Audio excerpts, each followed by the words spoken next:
words. Yeah. Oh, Now we're But then I live. also realized that was probably not the right thing to say on YouTube because they don't like that. They don't like words like that. Now, yeah, this channel has now been shut down. Fudge. I don't understand the logic. Obviously, I'm not in that world as much as like you guys are, but I don't understand the logic of what YouTube does sometimes with some of that.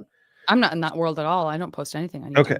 So I just watched a comedy special that I've seen the guy perform. His name is JB Ball. He's absolutely hilarious. Yeah. Black guy. I just want to put that out there because there's a reason I'm going to say that. I think we've talked about JB Ball before. We have. That's Bob bought me the shirt that says my narwhal. Yeah. All yes. That's so right. they put his special on YouTube, and you could tell that YouTube like chunked it, like edited itself because there's like a weird skip in it. And it's literally on a punchline. Like I know the joke. Like I know the joke and it's hilarious. And it's literally on the punchline because he uses the N-word in the punchline. Oh, there you go. So like I get it, but at the same point, you're like, seriously, right now? Yeah. That's wild. It's so weird to me that, and it's clearly like a YouTube edit because it just like skips. Like it's not, if someone was an actual editor and the guy put money into this, it wouldn't. Right. Right. You wouldn't have it jump in the middle of your fucking punchline. Yikes. Yeah. Awesome. Good job. Yeah. Oh, ahoy, everybody. Ahoy. Ahoy, friends. A couple more people. We're going to start this thing, guys. We're going to be light, tight, and bright. Did I say? I'm sure I told you guys that. And I'm sorry if listeners are in here, if the people are in here that said this to me. When we were in Dallas, and I was like walking back to my hotel room by myself. I don't even know what I was doing, but everybody else was like down away. And I was like walking back by myself. And I was like, oh, I'm alone. Nobody knows who I am. I have a minute. And literally the first people I passed looked at me and said, ahoy. And I'm like, well, that was not a coincidence. Like, people say that. Yeah. CC, to answer your question, no, I haven't gotten my money or my skeleton from Home Depot. And I don't know if I have the energy to spend the hour and a half on the phone. Yeah. It's so infuriating because it is literally like, I don't remember what I finally said to the automated system to get me to a human. And that human was like, what do they call them? Where it's like outsourced phone. You just say outsourced. It's fine. Bank, whatever. It's like, clearly this person doesn't actually work for Home Depot or have any idea what's going on. And then she had to get me to someone who actually worked at Home Depot. That was literally an hour before I got that far, all for him just to tell me, we already gave you your money back. I'm like, no, you didn't. No, you didn't. Looking at my bank account, you did not. That's crazy making. Okay, guys, we're going to end this pregame show. Pre-gamers, we love you guys, and we will see you next week. Bye, guys. Bye, pre-gamer. Bye. You idiots done? Alrighty, and we're ready to start the big show. You know what? Yeah. Real quick, as she did that guy this weekend that I performed with, the ventriloquist, he was very talented at what he did, and he did that several times with like the puppet. And you're like, that was really fucking. But yeah, like pull away from a mic, but not really, just the things that he did. You're like, that was actually pretty good. Like, I'll give it to you. Sorry, go ahead. Alrighty, here we go. I'm recording. I too am recording. I 3 am maybe 1, 2, 3. Clap. Ahoy, friends. Thank you for tuning into Truth and Justice. You are listening to the Friday follow-up for Season 17, Episode 17, The Defense. This week, we heard a breakdown of what the defense presented at the trial, as well as Graddock's closing argument. This episode has raised a lot of listener questions, and Bob, Janet, and I are here to dive into them. But before we get into that, do we have any housekeeping? Just one thing for housekeeping, and I mentioned last week that there's going to be a Thanksgiving break. I think I've got that figured out. So this is the plan. This coming Sunday, so 2 days from now, there's going to be an episode. On next week, we haven't talked about what day, but next week we'll record the follow-up for that. Next Sunday, there will be an episode. That's the Sunday before Thanksgiving. After that episode, we won't be back until a week from that Friday. So we're going to take the Friday right after Thanksgiving off and that weekend off and then we'll be back for the follow-up after that. So just so you guys know, you've got 2 more main episodes coming, and then we're taking a week off. So just want to, and we'll remind you guys about that last week. Just want to give everybody a heads up.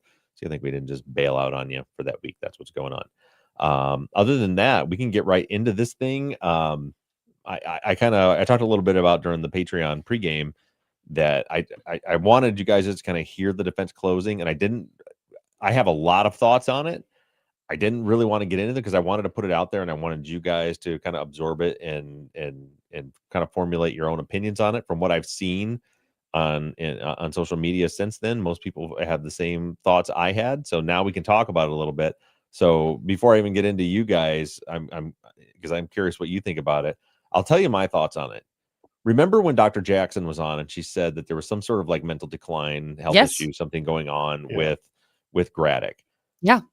As I was going through the trial, on its face, it seemed like, like he didn't hardly put up any defense, like he didn't know what to do. But then as we like talked through it through the last week, like how do you counter a false confession when there's no recording, there's no transcript? You can't really put a false confession expert on the stand because there's nothing for them to work with. You don't want to put other cops on the stand that if you're dealing with a corrupt police department, if you put more of them on, it could just make it even worse.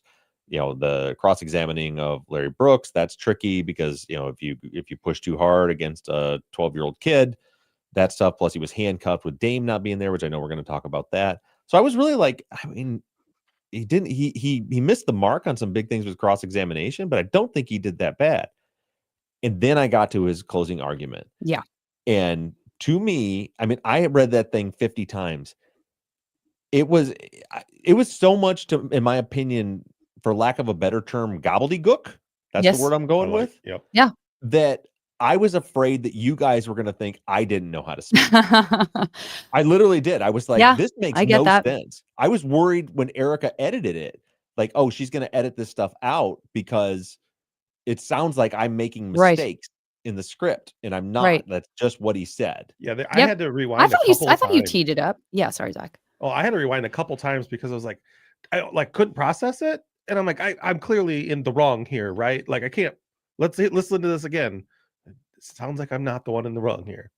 Yeah. So you had the same thought, like it didn't make any sense to you. What do you think, Janet? No, and I unfortunately I wasn't that surprised. I thought you teed it up nicely. To me, I wasn't as worried about people not getting it because I do think that you set it up somewhere in the episode or maybe even just in the follow-up beforehand. I knew going in, and it was not like a private conversation you and I had. I feel there was at some point you communicated perhaps in the episode that was like, so the best story wins. This is what we deal with when we deal with closing arguments and how important they are. Wait until you hear his. And I certainly remembered that, the conversation with Dr. Jackson about some mental decline. And again, I feel like I bring this case up a lot, but it did remind me of Adnan's case. It reminded me of Hayes' murder. It reminded me of Christina Gutierrez's closing argument. And I think one other case's closing argument that we have examined or I've heard in something else where you hear the closing argument and you're like, oh no, they can't finish a thought. Right. Like they can't finish a thought. And it's actually heartbreaking. And if it were just a person that you were talking to across the table at lunch, your heart would break for that person. But now your heart is breaking for the entire legal system and certainly the person on trial and certainly the victims, because it's like a car crash. It's like a slow motion car crash. You're like, oh God, maybe he'll make a point that no. Okay, this sentence is starting off to maybe mean no. Right. Like, oh, it was a very hard listen. It was hard to listen to, and also it was what became more frustrating to me as I like circled back and I said, even though the defense was only the 2 witnesses and they weren't super effective, but he did score a big blow, I thought, with Larry. He got Larry to acknowledge that he never said that he recognized any voices, that he recognized anyone. Like that was huge. And it was like, okay, that's why we're not going any further. You set him up with that. He's going to knock him down with his closing argument and then just shit the bed on the closing argument and just like confused everyone. And on top of that, you had it wasn't Collins, it was Benjamin, the other prosecutor that did the closing. Like, she nailed it. Yeah. Like, she nailed hers. It was Yeah. infuriating to listen to Mm-hmm. because of what she was saying, but I mean, she was very good at, like, let me paint a picture for you that equals he's guilty. Right. And then Graddick came up with just a bunch of nonsense. And what I didn't get into, because the rebuttal, because the state gets the last word too, the rebuttal was pretty concise from the state. And essentially, so his kind of whole thing was, you can't just assume he's guilty. You can't just assume. It's like, no, it's like, tell him he's innocent. Tell him how you know. I know. It's he just stopped short every time. Yeah. So- And then just real quick, just so you guys know, the prosecutor's rebuttal to that, I mean, they got up and said, you know what, he's right, but you know what you also can't do? You also can't just assume or imagine that he's innocent, that he's innocent. He confessed. Right. He told you he did it. Right. And that is like, well, your 20 minutes of rambling just got undone in 10 seconds. You talked about how you felt like Graddick scored a lot of points, or should have scored some points, with what he got Larry to say. But I feel like for me, it didn't translate as well as it did for you. I agree. I mean, I feel like you could easily say, like, we talk about it all the time, like, yes, yes, a witness is supposed to be more reliable right away, but also there are other situations where someone's like, I was in shock, I wasn't processing correctly, and then later on I realized, wait a minute, I do know that voice. Like, you could argue your way through how he didn't and did. Anyway, I think I interrupted you, Zach. I'm so No, sorry. you're fine. Go I mean, ahead. that's right. I was going that way too, but the whole idea of, like, yes, he did get Larry to say, I never told anybody that I could identify anybody physically or by their Right. voice, but that was the end, Yeah. right? To me, as a layman, and I think I'm not the only one, I'm going to sound like an idiot right now, but it's fine. I'm not the only idiot in the world. Certainly not. is you need to tell me why that matters. Yeah. Yeah. Well, and that's what I meant. Right? So he scored the points by getting Larry to say that, but I don't know what that means per se. Right. You're exactly right. Right. And that's what I meant by, and kind of what I meant in the episode too was, I think I said, if the jury was paying attention, if they caught it. So like I don't think that, like, he scored a blow there in the way that, like, the jury would have been shocked. Like, they would have had to have really been paying attention to it. But then my thought was, okay, now you got him to say it, and you pulled your punches because you don't want to go attacking a 12-year-old on the stand. Now in the closing, you hammer on it. And you make very clear to the jury, if I was the defense attorney, you make very clear to the jury, look, there was manipulation going on by these officers. Larry Brooks just told you that when he was first interviewed, he didn't recognize a voice. He didn't see a person. He didn't have any idea who did this. But then after he spends time with these officers, then the story changed. Like, I would have, like, really, like, made exactly what you're saying, Zach, like, make the jury understand. And that's where it's like, so when I was reading the cross-examination or the direct examination of Larry, when he recalled him, I'm like, okay, careful. I literally, when I'm reading these, I try to, like, I'm putting myself, like, in, like, that place, right? And I'm reading it, as it's going through. And I'm literally thinking, like, careful. Okay, you got it. You got what you needed. And he did. I'm like, and he did it. He pulled out. Like he got what he needed. He didn't push. He pulled out. And my thought was, okay, now you have something that you can turn into a very clear narrative in your closing. And then he just didn't. Gotcha. That was my thoughts on it. Yeah. Yeah. Because that's what I felt. Is like, listening to you say it afterwards, I was like, oh yeah, that makes sense. But listening in real time to what he said, I'm like, okay. Yeah. Right. And yeah. And even if you read the full testimony, it's like, it's not very long, but you definitely, when you're reading it, you're like, okay, what just happened? And that's what I, again, was saying, like, the jury would have had to have been paying attention, but because it's like, so what is, like you said, what does that mean? Like, okay, why does that matter? I feel like, and I know that's not always plausible, but I feel like there's so much of that where something, it gets put out there and it's just like, this is this, and this means this. And yes, it absolutely does. But to a person that doesn't quite understand it, it means nothing. Or a person who's been listening to testimony all day and they're just like, what? That was one sentence that I Mhm. maybe didn't quite grasp the meaning Yeah. behind, you Yeah. know? Yeah, absolutely. Yeah, I mean, we and just to not to like draw a huge circle around it, and we can move on into people's questions, but um yeah, I really was left so uneasy after you read Graddock's clothing, which by the way, you sold it. I mean, like you did a good job. It's not like you were just reading coldly, you know what I'm saying? You weren't just reading like Yeah. a robot. Like you were trying to put some passion into it. And so that was part of the like speaking of like the way you just described like you got it, be careful is like doing one of those claw games where it's Yeah. like, oh, Mhm. he's almost got the toy. He's lifting. Oh, he dropped it. He Mhm. dropped. Oh, he's gonna go back in with something else. Oh, he's got this. Oh, he dropped it. Like that's how it felt. And by the very end, and maybe I'm misremembering, but I just remember feeling like I almost felt like if you already had decided that you 100% thought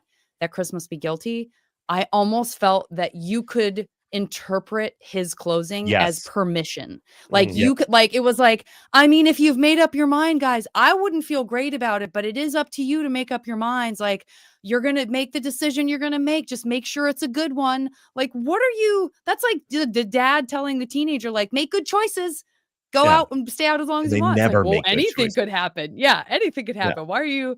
So yeah, it was a huge letdown to feel like I think he just told them it's okay to find him guilty. Yeah, yeah, I felt the same way. I was so frustrated. Poor Erica, because it was so hard. It's very easy for me to write a script and read it because I'm writing my voice, right? It's always a little challenging, and you know this, Janet, from your work. Like it's always a little challenging to read a script someone else wrote, Yeah. especially when it's not intended to be a script. But this is right. It's a closing Mhm. argument. Like this was a Right. speech, and usually closing arguments for me are easy to read because they're written to be read, right? Yes. This one was such a like the amount of I swear through the whole thing, I'm like, and what is he saying? Like, what is he even trying to say? I'm like screaming into the we use this little dog clicker thing to mark Right. retakes. And it's Yeah. just like click, click, click. I'm like apologize. I'm like, Erica, I'm sorry. I don't know. I can't piece this sentence together because I don't know what he's trying to say. Like it was that Yeah. bad for me. Yeah. I Yeah, get and it. then the frustration as I'm like reading through it because I'm trying to, like so I try to put some inflection and stuff on. I'm trying to like put myself in his position. I'm literally like, okay, I'm standing in front of the jury and I'm trying to, and I'm just like, this sucks. Like this is not working. I wouldn't say this at all the whole Right. time. Yeah. Yeah. Yeah. For good reason. For good reason. You want to get into some of these questions and Yeah, let's do that. comments?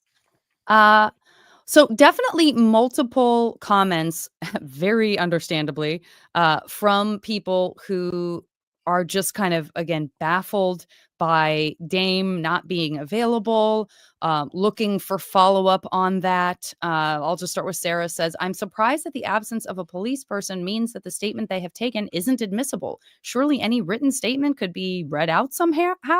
There must be plenty of reasons why someone can't be in court. And if it was written down, is that not evidence enough? So there's a whole lot there about Damon. I'm probably answering if there's more questions about him. But first things first, the first thing I wanted to know, and many of you wanted to know, is where Where was was he? he? Yeah, The answer, Sue definitely was like, "Where was he?" yeah, I don't know where he was, but so then I want to know, okay, was he still employed with the police department? And I haven't, and I've talked about, I need to file a FOIA request for like personnel records. I'm curious to know like a little more detail on it. But this is what I do know. He's deceased now. I don't know how he's deceased. I know that in 2004, he was actually charged with sexual assault. The Mhm. charges were dropped. I want to be clear about that. The charges were eventually dropped, but I found some newspaper articles in 2004 that say Gary police officer charged with the headline is charged with rape. So what we can deduce from that is in this trial's in 2001. In 2004, he's still he's still a Gary police officer, which meant he was still with the force. So what I've been able to figure out up till now is he was still working for the police department at the time of trial. He continued to be working for them afterwards. He was charged with a serious criminal offense. That charge was dropped. I don't know what else happened beyond there. And then he's deceased now. So that's what I know about Dame. Another thing, I've really been racking my brain and having some conversations with people that work in the legal field about this, about what could Graddick have done. And I believe there was a way to get Dame's statement in. And this is kind of what I came up with as a non-lawyer, but I did run it by, an attorney who agreed that it would have worked. It's a little dangerous maybe, or tricky, putting Larry on the stand. But one of the exceptions for hearsay is for purposes of impeachment. So what Graddick needed to do that he didn't do is he needed to, when he had Larry Brooks on the stand, say, did you ever tell now he asked it in a roundabout way, but very directly say, did you tell an officer on the scene that night that you did not recognize any voices, that you did not see any people, and that you have no idea who did this? And that's, if he'd been that direct with it, one of two things happen. Either Larry's honest and says, yeah, that's what I said. Okay, and you leave it alone, which again is kind of roundabout what he did. But he didn't hit it on the head the way he needed to. Or if Larry were to say in that circumstance, no, I never said that. Because remember, he just testified Christopher Bynum did it. Right. If he had said, if his response to that was, no, that's not what I said, then you can bring in Dame's report as impeachment evidence. So that would have been the way to get it in. So just kind of a Monday morning quarterbacking, looking back on it and trying to figure out a way, like, is there any way? Did the state have him so handcuffed that he couldn't have got it in? That, I believe, and I know we have some attorneys that listen, or some of them are in the chat or that work in the legal field, but that was my understanding, is if you had asked the question that directly, and if Larry denied it, then you could have brought it in as impeachment evidence. That's how he could have got Dame's report in. And I think he should have. I think he absolutely should have. Again, you are risking, turning the jury off to you because you're pushing kind of hard against a 12-year-old like that. But at the same time, I mean, you've got, at some point, like, you have to show them. I mean, you got this kid that was there that night saying your client did it over and over and over again. You have to show them that was bullshit, that he doesn't know who did it. And that, to me, was the only way to do it. So just thought I'd share with that, because I thought it was an interesting thought exercise for me to figure out, like, how could it have gotten in? Yeah, there's so much stuff about hearsay and that kind of thing that I guess I still don't understand, even though I've definitely listened to like multiple people explain through stuff. But I mean, I feel like there's cases where the medical examiner has moved to Australia and a different medical examiner just goes up with that medical examiner's report and is like, they found this, this, this, this, and this. Do you agree with them? Yes, I do. Like, how is that not, you know what I'm saying? How could you not call someone else up to read the report and be like, the report says this. This is what this person said. The problem is that their police reports are a weird thing and I don't pretend to understand the rules on it, but I know that, like, a narrative report is considered hearsay. It's considered, because it's not evidence. It's just something someone said, right? As compared to, like, medical findings, I think is, Okay. I think that's where the distinction comes in. Also, in that case, there's probably nobody objecting to it. You know what I mean? So if it's like the medical evidence, unless there's something in the medical evidence that's super damning to your client, because generally it's going to be the state that's going to put that person on and say, we're going to have this person read in the medical report, even though they weren't the ones that performed the autopsy. There's usually some connection, right? So, like, they were, they work in that office. They weren't there when it happened, but they oversaw it. They signed off on the report. There's something there that connects them to it. Yeah. And then the defense is not, like, if there's no good reason for them to, like, really fight it, then it probably doesn't get fought as much. Whereas this, the state, as you heard if you read some of the trial transcript, was fighting tooth and nail to keep anything about danger. When he was questioning Moxley, as soon as he started talking to him, it's like, object, bench conference. This is just another way he's trying to get Moxley's testimony in, or Dame's testimony in. Yeah. Yeah. Well, and Ashley had, said, like, if somehow this led to a new trial, if they could find him, that would mean his report would be admissible now, and now you've let us know that he's deceased. So Correct. Yeah. that avenue is definitely closed to us. And then Kelly was also wondering, like, is there not do you not get to say, I mean, I'm sure there's other reasons why you would want your trial to move forward or whatever, but that your attorney could say, like, this is a really important report. We want a continuance so that you can find this guy and I can put him on the stand. We'll wait. Yeah, I think they should have. I don't know. I don't know. I'm sure that would come up to the judge's discretion. So I don't know how effective it would have been. But I feel like I would, if I was the attorney, I would try it. I would put it on the record that, we need this officer to testify. He's unavailable. We need a continuance until we can get him in here. They also probably should have made sure that he was available, like get a subpoena served to him or something beforehand. Right. I don't. Maybe Graddick just didn't occur to him that the state would hide a police officer, which appears. Right. I'm not saying that's what happened, but it sure seems like that's what happened. It does feel that way. Yeah. So maybe they didn't think, well, he's a cop. It'll be easy to get him in here. Happens. There's cases in Baltimore where we've heard about that for Mhm. sure too, where they're like, I don't know, he's in the wind. We Yeah. don't have him. Yeah, and We then the just day don't after the have trial, him. they show up for work. Exactly. Mhm. And Faith, you had asked about employment records, so hopefully that helped to hear a little bit more about his background and some of the stuff that came up during Bob's search.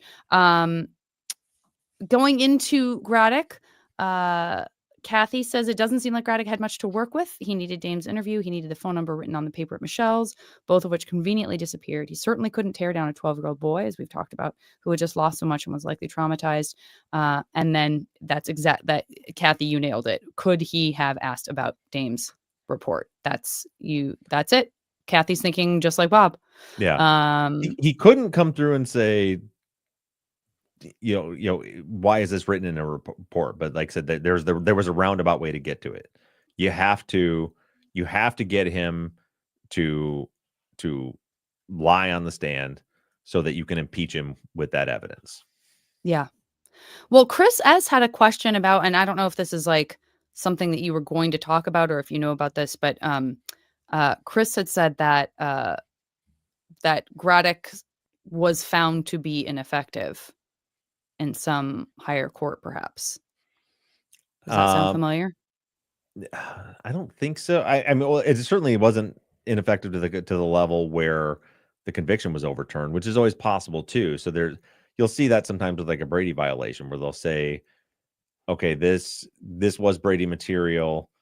It definitely was exculpatory and it wasn't turned over to the defense, but it's not material, meaning, but we don't think it would have changed the outcome of trial. So there could have been something like that where they're like, yes, Graddick was insufficient or ineffective in not cross-examining someone properly, something like that. But we don't think that it would have changed the outcome of the trial, and therefore, so then it would be on record that he was ineffective, but still not overturn the conviction. So that happened in 2009. That's almost exactly what happened. Okay. Yeah, a federal appeals court in Chicago ruled that Bynum's trial lawyer was ineffective assistance, but then it threw it out because it basically said that it wouldn't have changed the conviction. Yeah.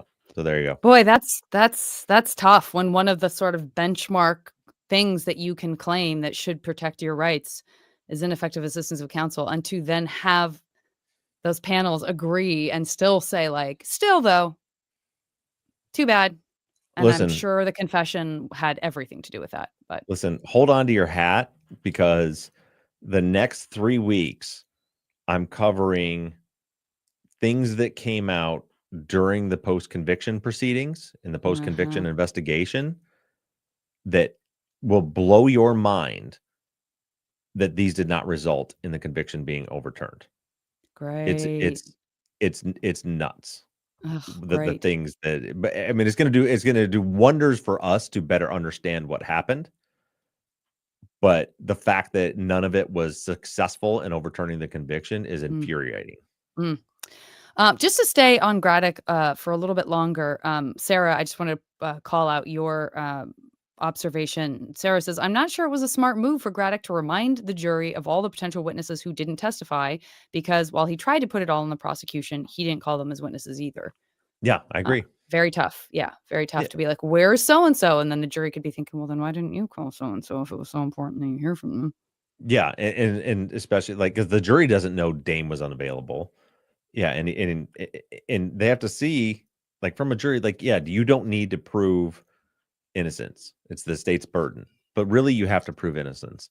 And when it gets to, first of all, you only have a day and a half of the state's case. Then you move on to the defense case in chief, and they're like, well, we've got 2 witnesses for 5 minutes each, and that's all we got. And then I'm going to give you this gobbledygook closing argument that just does nothing but confuse you. And basically, as Janet said, kind of gives you permission to say guilty. Yeah. Camila had an interesting question that I think will be fun to kind of get into a little bit. Camila says, probably focusing on the wrong thing here. No such thing. But how is a question like, have you ever known suspects to lie in order to minimize their involvement allowed? Is this something a defense lawyer can object to? That's like needing to know if it rained on the night of the murder. So you put a meteorologist on the stand and say, hey, has it ever rained in this city? No, well, the thing with situations like that, they always drive me crazy too. But like what the judge will say if you object is the jury is the finder of fact. And if someone, you are allowed to have someone speak to their expertise. So what wouldn't, and that question is very deliberate. So the question you want to ask, the question the prosecutor wanted to ask is, did Chris Bynum lie in order to minimize his rule? That is not allowed because you can't make that kind of inference. He's not a psychological expert that can answer that question. You can't know what someone else is thinking. So what is allowed is to say, in your 25 years of experience, have you ever known a suspect to change their story or to lie in order to minimize their involvement? And then they just leave that out there for the jury to infer whatever they want to infer because they're the finder of fact. So that you could object, but it would be unsuccessful. I mean, that's kind of a cinematic that I feel like we see that trope play out even in like the cinematic version Yeah. of courts, that it's just like, and is it possible that a child could get lost? No more questions, Your Honor. Like it's Yeah. very smug. And it's actually like a real smug thing. As someone Yeah. remember in my previous life, I served as an expert witness on multiple occasions as a training officer in the fire department and as an arson investigator. And you get those kinds of questions where it's like, we can't ask you about a certain thing, but we say sometimes, have you ever known in your 10 years of experience where someone will start a fire by putting a candle under a paper towel roll? Is that something you've ever experienced before? Yeah. Yes, it is. Now, I can't say, and usually like that, that's actually pretty close to a real example. In that case, like in my pretrial prep, and it's just, we were talking about this in the pregame, how arson investigators and behavioral analysis at the same time, like it's not junk science until you make it junk science by trying to claim you can prove something you can't prove. Mm-hmm. And so, they would ask me in pretrial prep. So if we ask you like how you think the fire started, I would say that I can't tell you how the fire started. I can tell you where the fire started. I can't tell you how the fire started. Well, what do you think happened? I think they probably had a candle underneath the paper towel roll and it got it going. Okay, so if we ask you that, I'm like, I can't testify to that. I don't know that. That's a hypothesis. That's all that is. So then they figure, okay, so how can we, because they could have, a different arson investigator, they might have said, well, I can tell by this pattern and this, that, and this and the other that that's what happened, but they would have been full of shit. You couldn't prove it. Right. Like I can tell you where the point of origin was, and I can tell you there's no natural heat source there. So there had to have been some sort of heat source at that point of origin. I can't identify what that heat source was. Yeah. So in a situation like that, is there a I mean, now we're really getting in the weeds, but we're almost done with the question, so don't worry. But is that a situation where like you can just, I guess I don't know how much you can bandy that back and forth, but couldn't someone like recross and get up and say, is that what you think happened in this situation? Or like, you know what I'm saying? I guess you wouldn't ask that question because you don't know that's, or could you, and can you prove that that's what happened here? And then you were hoping that the expert will say, no, I cannot. Yeah, that's exactly what happened. Or whatever. So, so they, where was the point of origin? I believe the point of origin, the evidence indicates the point of origin was here on the kitchen counter. Okay, and were you able to identify a heat source? And I was not able to identify a natural heat source. There's no electrical outlet there. There was no stove there. There was nothing in that point of origin that I was able to locate that could cause that kind of fire. And then the next question is, well, in your years of experience investigating fires, have you ever seen a situation where someone might put a candle under something flammable and get it going? And yes, I have seen that. No further questions. And then the defense comes up and says, can you prove that that's what happened here? Did someone put a candle underneath that? And I just answered honestly. I'm like, I can't prove that. Yeah. No. Yeah. And that's one of those no further questions. Right. That's how the defense, and Everybody's that's trying how a to lot of, button it up. yeah, if you read a lot of trial transcripts, you'll see like that's how they play out a lot. So Yeah. like that piece that she's talking about here in her question, like didn't surprise me at all. It's very common for things to play out that way. It's just a way. Essentially, what you're trying to do is to plant a seed in the jury's mind and hope they run in your direction with it. Yeah. The last question I have is from Jessica, who's going out a little more, who's going a little bigger in the big picture of all of this, and is just still struggling with why the DA even took this to trial. She says it seemed like the detectives didn't want to put in any work to solve the case, or maybe didn't care about the victims. But why didn't the DA demand more evidence to back up the confession? Is there a history of corruption or incompetence in the DA's office?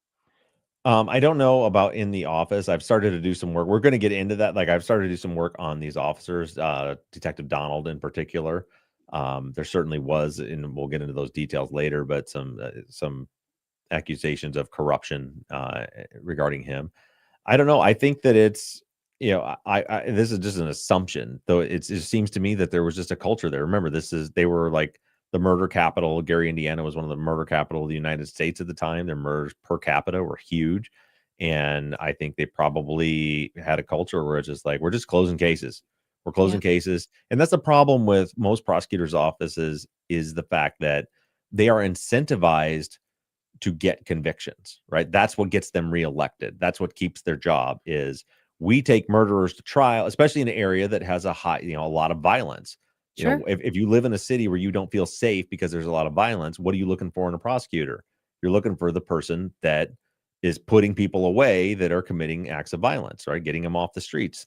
So, I think there becomes a time in a lot of prosecutors' careers where they stop really even looking at these cases as like real people, and they're just looking at them as this is just another case I need to win. That's And something what a gift. Yeah, what a gift to just have a confession handed to you. Yeah, that was something that was disgusting to me, but at least he was honest with me. And David Dobbs and Ed A's case, when I met with him, he was like, "Look, if we got the wrong guy, fine."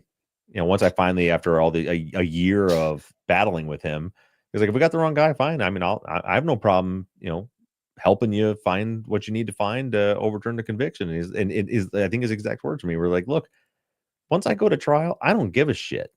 Like my job is to win.